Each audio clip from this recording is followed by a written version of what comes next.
ஓம் நம சிவாய.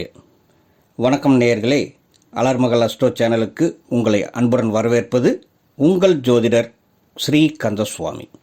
இன்றைய பதிவில் ஏப்ரல் மாத ராசி பலன்களை பற்றி ஒவ்வொரு ராசிக்கும் விரிவாக பார்க்க போகிறோம். இதே ஏப்ரல் மாதத்தில் தமிழ் புத்தாண்டு பிறக்கப் போகிறது. உலகத்தில் உள்ள அனைத்து தமிழர்களுக்கும் இனிய தமிழ் புத்தாண்டு நல்வாழ்த்துக்கள் சொல்லிக் கொள்கிறேன். நேயர்களே, எங்கள் சேனலை முதல் முறையாக பார்ப்பவர்களாக இருந்தால் சப்ஸ்கிரைப் பண்ணி வையுங்க.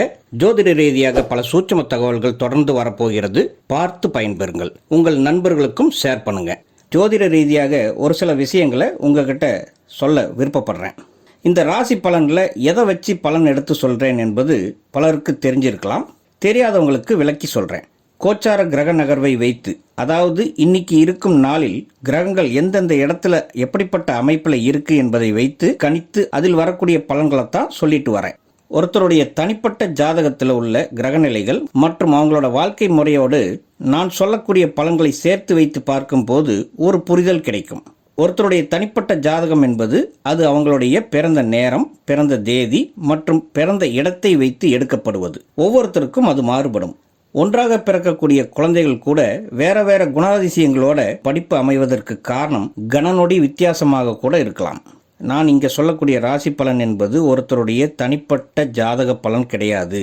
இது அந்த ராசியில் உள்ள பல கோடி மக்களுக்கான பொதுவான பலன் என்பதை சொல்லிக்கொண்டு இப்போ நாம ஏப்ரல் மாதத்தில் உள்ள கிரகநிலைகள் எப்படி என்பதை பார்க்கலாம். ஏப்ரல் மாதம் 1ஆம் தேதி பௌர்ணமியில் ஆரம்பிக்குது. மேசத்தில் சுக்கிரன், மிதுனத்தில் குரு, சிம்மத்தில் கேது, கும்பத்தில் செவ்வாய், ராகு, புதன் இருக்கார். மீனத்தில் சனி கிரகமும் மற்றும் சூரியனும் இருக்கிறது. சந்திரன் கன்னிராசியில் இருக்கும்போது இந்த மாதம் ஆரம்பிக்கிறது.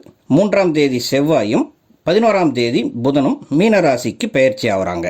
இந்த இடத்துல மீனத்திற்கு புதன் பெயர்ச்சியான பிறகு நீசம் என்ற அமைப்பை கொண்டு அதன் வலுவை அது இழக்கும். மீனத்தில் செவ்வாய், புதன், சூரியன், சனி என்ற 4 கிரக சேர்க்கை 11ஆம் தேதி முதல் 15ஆம் தேதி வரைக்கும் இருக்கும். அதன் பிறகு சூரியன் 15ஆம் தேதியில் மேசத்திற்கு நகர்ந்துவிடும். அங்கே சூரியன் உச்சமாகும். 20ஆம் தேதி மேசத்தில் இருந்த சுக்கிரன் ரிஷபத்திற்கு பெயர்ச்சியாகி தன்னுடைய சொந்த வீட்டில் ஆட்சி பலம் பெறப்போகிறார். புதன் கிரகமும் மாத இறுதியில் 30ஆம் தேதி மேசத்திற்கு பெயர்ச்சியாகி தன்னுடைய சுயபலம் பெறப்போகிறார். ஏப்ரல் மாதம் 15ஆம் தேதியில் சித்திரை 1 அன்று சூரியன் மேசத்தில் உச்சமாவதும் குரு பகவான் தன்னுடைய சொந்த நட்சத்திரமான புனர்பூச நட்சத்திரத்தில் இருந்து தன் சுயபலத்துடன் துலாம், தனுசு மற்றும் கும்பராசியை தன் பார்வையால் புனிதப்படுத்துவதும் பல ராசிக்காரர்களுக்கு நன்மையாக அமையப் போகிறது. செவ்வாய் சனி சேர்க்கை மீனத்தில் 3ஆம் தேதிக்கு பிறகு நடக்கப் போகுது. இதை அக்னி மாருத யோகம் என்று சொல்லுவாங்க. இது சற்று ஆபத்தான யோகமாகும். அதோட புதனும் மீனத்தில் ஏப்ரல் 11ஆம் தேதிக்கு பிறகு நீசமான கதியில் இருக்கும். ஒரு புறம் பார்த்தா சில கிரகங்களால் நன்மைகள் ஏற்படும், மறுபுறம் ஒரு சில கிரகங்களுடைய சேர்க்கையினால பாதிப்பும் வருவதற்கு வாய்ப்பு இருக்கு. எந்தெந்த ராசிகளுக்கு இந்த மாதம் எப்படிப்பட்ட பலன்கள் என்பதை இப்போ பார்க்கலாம்.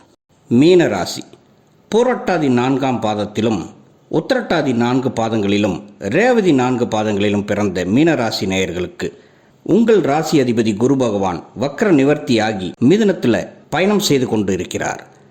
ராசிக்குள்ள சனி மற்றும் சூரியன் இருக்கு. 2ஆம் தேதி செவ்வாயும் 11ஆம் தேதி புதனும் ராசிக்குள் வந்துவிடும்.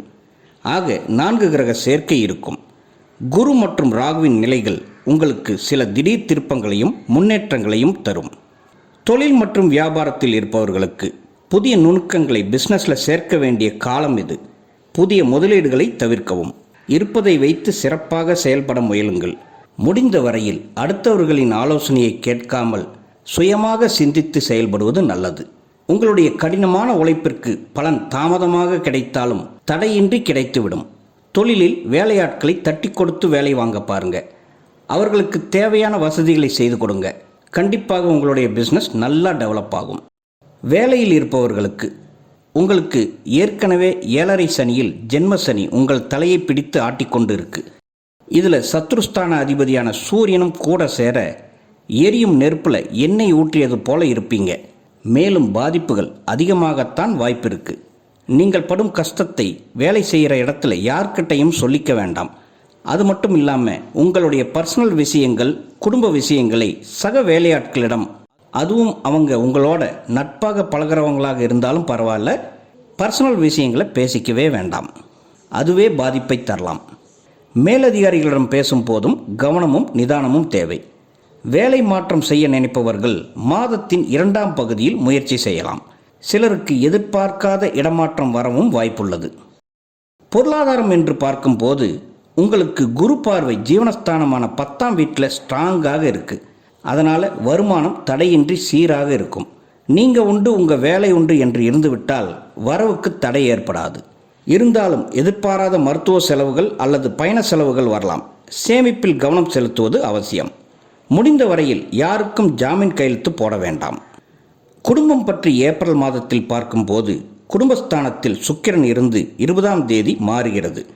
15ஆம் தேதியில் சூரியன் 2ஆம் வீட்டில் உச்சம் பெறுகிறது என்பதால் குடும்ப உறுப்பினர்களுடன் சண்டைகள் வர வாய்ப்பிருக்கு. கருத்து மோதல்கள் வரலாம். விட்டு கொடுத்து போவதும் பொறுமை காப்பதும் மிக முக்கியம். இதனால் பெரிய அளவில் விவாதங்கள் வளர விடாமல் தடுக்கலாம். திருமணத்திற்கு வரன் தேட ஆரம்பித்திருந்தால் இந்த மாதம் கொஞ்சம் அந்த செயலுக்கு ரெஸ்ட் விடுவது நல்லது. கிரகநிலைகள் சாதகமான அமைப்பில் இல்லை. அதுவே மே மாதத்தில் இருந்து கிரக மாற்றங்கள் சாதகமாக மாறுவதால் மே ஜூன் மாதத்தில் நல்ல வரன்கள் அமைய வாய்ப்பிருக்கு. திருமணமான தம்பதிகளிடையே கூட மனக்கசப்புகள் ஏற்பட வாய்ப்புகள் வரலாம். பேச்சில் கவனம் முக்கியம். முடிந்த வரையில் எதிர்வாதம் செய்யாமல் இருப்பது நல்லதாகும். மற்றவங்க மூலமாகவும் திருமண வாழ்க்கையில் பிரச்சனைகள் தேடி வரலாம். இந்த மாதம் ரொம்பவே கவனமாக இருக்க வேண்டும். குழந்தை பாக்கியத்திற்காக நீண்ட நாட்களாக காத்திருப்பவர்களுக்கு சரியான மருத்துவ ஆலோசனை பெறுவது மூலம் நல்ல செய்தி உண்டாகும். மீனராசியில் பிறந்த பெண்களுக்கு ஏற்கனவே நிறைய சோதனைகளை பார்த்துட்டு வரீங்க. அது இந்த மாதம் இன்னும் அதிகமாகி மன அழுத்தமாக மாறலாம். உங்களுக்கு நல்ல ரெஸ்ட் தேவை. ஆனால் கூடுதலான குடும்ப பொறுப்புகளால் ஓய்வு என்பது குறைவாகவே இருக்கும். பணிபுரியும் பெண்களுக்கு உழைப்புக்கேற்ற அங்கீகாரம் கிடைக்கும். வருமானமும் சீராக இருக்கும். இந்த ஏப்ரல் மாதத்தில் செலவுகளும் அதிகமாவதால் சேமிப்பு இருக்காது. குரு பெயர்ச்சிக்கு பிறகு மாற்றங்கள் சாதகமாக இருக்கும். மாணவர்களுக்கு இந்த மாதத்தில் 4 ராசிகளில் கிரகங்கள் பலமாக மாறப்போவதால் படிப்பில் கவனச்சிதறல்கள் ஏற்பட வாய்ப்புள்ளது. தேவையற்ற பொழுதுபோக்குகள் அல்லது நண்பர்களுடன் அதிக நேரம் செலவு செய்வது படிப்பில் பாதிப்பை தரும். இதையெல்லாம் தவிர்த்து படிப்பில் முழு கவனம் செலுத்தினால் மட்டுமே வெற்றி பெற முடியும். உடல் ஆரோக்கியம் என்று பார்க்கும்போது மீனராசி நேயர்களுக்கு செரிமான கோளாறுகள் அல்லது வயிறு சம்பந்தப்பட்ட உபாதைகள் ஏற்பட வாய்ப்புள்ளது. உஷ்ணகிரகங்கள் ராசியிலேயே இருப்பதால் தலைபாரம், தலைவலி, கண்ணெரிச்சல், தோல் தொடர்பான சிறிய பிரச்சனைகள் வந்து நீங்கும். உணவிலும் கவனம் தேவை. காரமான உணவுகள், எண்ணெய் அதிகமுள்ள உணவுகள் தவிர்த்து நீர்ச்சத்து அதிகமுள்ள உணவுகள் மற்றும் பழங்களை சேர்த்து கொள்வது சிறப்பை தரும். அதோட மன அழுத்தத்தை குறைக்க தினமும் மூச்சு பயிற்சி செய்து வருவது நல்லதாகும். உங்களுக்கான இந்த மாத அதிர்ஷ்ட எண்கள் 3, 7 மற்றும் 9 ஆகும். அதிர்ஷ்ட நிறம் மஞ்சள், வெளிர் சிகப்பு.